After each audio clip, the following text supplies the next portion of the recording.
Most confusing question. Doubt खत्म।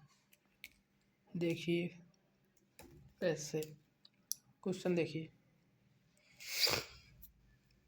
इन a triangle O P Q right angle at P.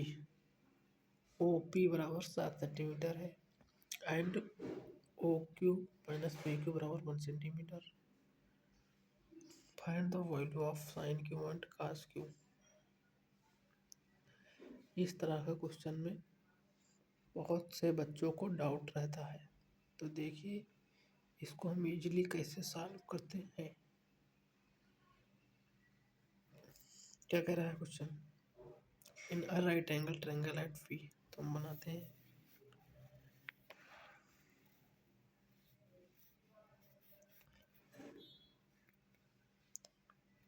Right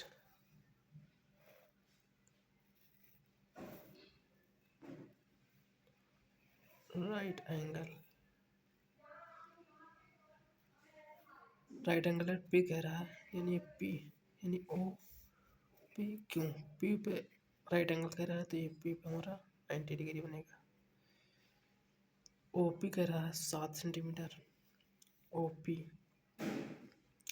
ये हमारी 7 centimetre है। और कह रहा है O Q minus P Q 1 centimetre. O Q minus P Q बराबर 1 सेंटीमीटर। हम देखो इसको कैसे लगाएंगे। तो हम जानते हैं कि ये जो हमारी साइड होती है, इस राइट एंगल में क्या होती है, ये परपेंडिकुलर, ये बेस, ये हाइपोटेनस। Perpendicular base hypotenuse. तो बाई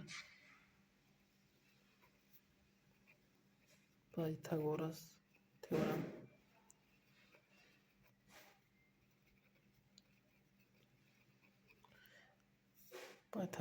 थ्योरम क्या होती है कि ओ क्यू का स्क्वायर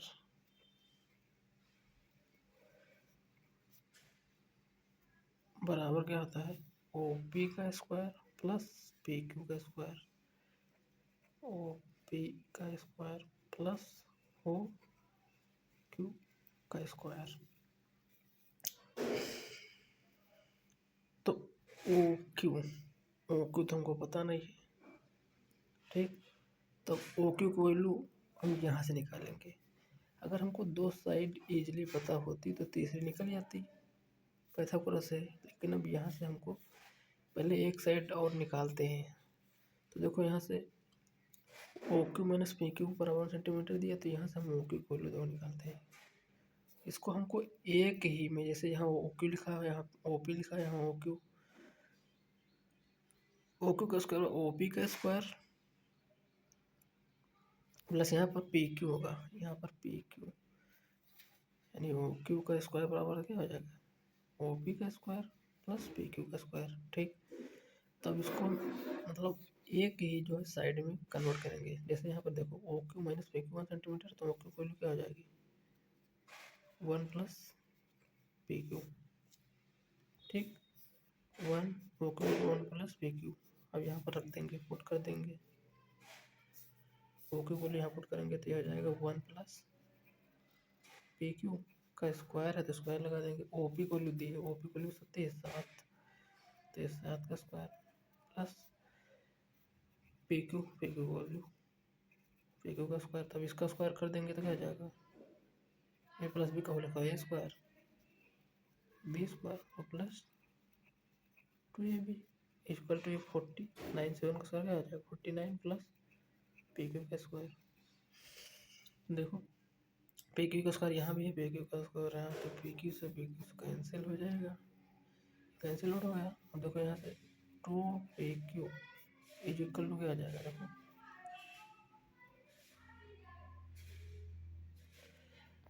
देखो 49 माइनस ये 1 उधर चला जाएगा, यानी 2